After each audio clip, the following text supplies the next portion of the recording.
My name is Abdul Sattar Abdul Khaliq.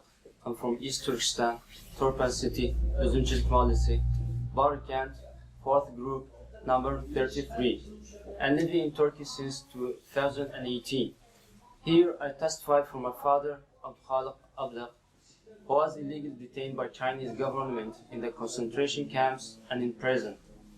He is 48 years old. He was taken to a concentration camp in Turpan on 5th April 2017.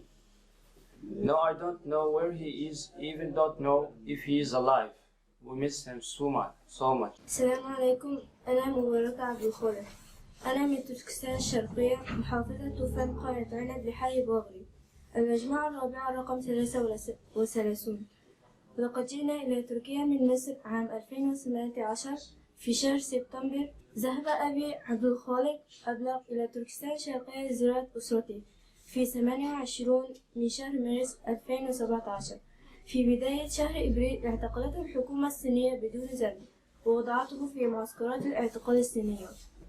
منذ 3 سنوات حتى الآن لم نحصل على أي خبر عنه، وانقطعت الأخبار التي كانت تأتي عنه، ولم نحصل أيضا على أخبار حول جدتي وأقربائي. نحن الآن نعيش في إسطنبول مع أمي وأخواتي الأربعة. نحن نشتاق إلى أبي كثيرا. أرجو من الأمم المتحدة من المنظمات الدولية لحقوق الإنسان أن تضغط على الحكومة الصينية، وأرجو من العالم ألا يسكت عن هذا الظلم، وأن يقفوا لإيقاف هذا الظلم الذي أجرتها الحكومة الصينية في تركستان الشرقية ضد المسلمين الأيغور. Selamun aleyküm. Benim adım Ezer Abdülhalik. Ben Doğu Türkistan'ın Turfan şehri Üzümçilik köyü Bağrı kasabası 4. grup No 33.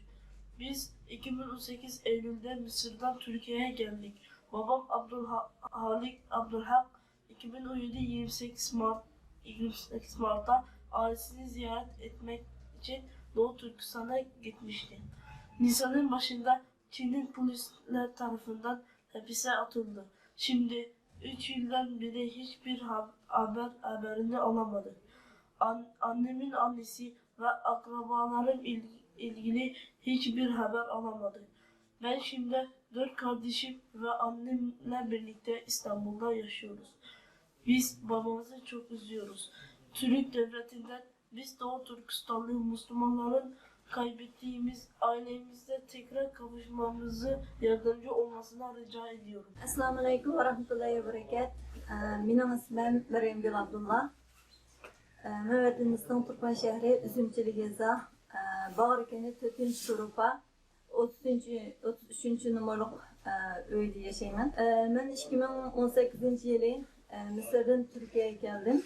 Bugün şu yoluşum Abdülhalik Abdülhak Khaliq Ablaq doğruluq guvalıq beriş üçün bir yerdə sözləb oturubdu mən.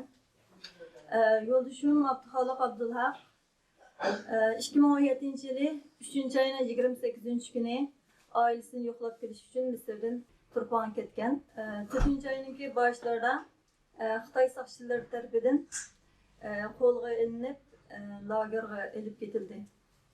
3 yıldan hazır 3 yıl oldu. 3 yıldan beri heç qanday xəbərini alamadım. Hatta apam ve karındaşlarım doğruluğuma alakam üzüldü. Ben hazır 5 persentim bilen İstanbul'da yaşavadım ben. Ballarım atısını bek sevindi.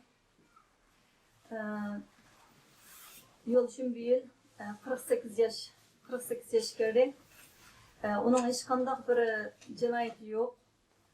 Şunun için ben Türk devletinden bizden vatanımızdaki gayip olan Müslümanların ailesi bilen qaytadan cem buluş için yardım kılışını ötünüp sorayım. Uzun kaçan ayrılışa, kırındaşlar biz yerden kullanlar. Atasızlı düşünmek, görmek, ümumluk görüş sağlayın. Ben kaçan ağamlık, yaş bakan düşünmek.